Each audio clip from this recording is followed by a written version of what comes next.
শুভ সকাল প্রিয় দর্শক। আজকে আমরা দেখব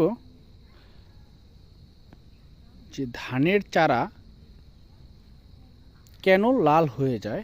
দেখেন খুব এটা সকালবেলা ঘন কুয়াশার মধ্যে, দেখেন ধানের জমির যে মূল জমিতে রোপণ করার জন্য যে বীজতলার চারাগুলো লাল হয়ে যাচ্ছে।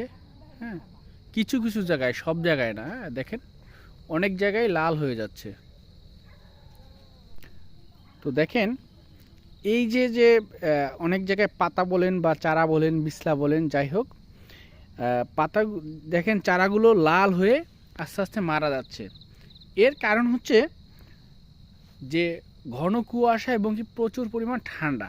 দেখেন এই যে জমি আছে, এই জমিটা খুবই মাটিটা ঠান্ডা, যার ফলে এই চারাগুলা ধীরে ধীরে আপনার লাল এবং কি হলুদ হয়ে মারা যাবে। যদি আমরা সকালে এই যে এভাবে যদি আমরা এই যে শিশিরগুলো ভেঙে দেই, তাহলে চারাটা খুব দ্রুত বৃদ্ধি পাবে। আর এই যে লাল হয়ে যাচ্ছে, এর জন্য প্রতি 1 লিটার পানিতে, মানে প্রতি লিটার পানিতে 5 গ্রাম হারে আমরা থিওবিট দিতে পারি। যে কোনো একটা ছত্রাকনাশক যদি আপনি দেন, যে কোনো একটা ছত্রাকনাশক যদি দেন, তাহলে এটা থাকবে না। আর যদি আপনি থিওবিটটা দেন, তাহলে দেখবেন যে গাছটা হেলদি হবে, এই সমস্যাটা সমাধান হয়ে যাবে। তো দর্শক, আজকে এই পর্যন্তই। খোদা হাফেজ।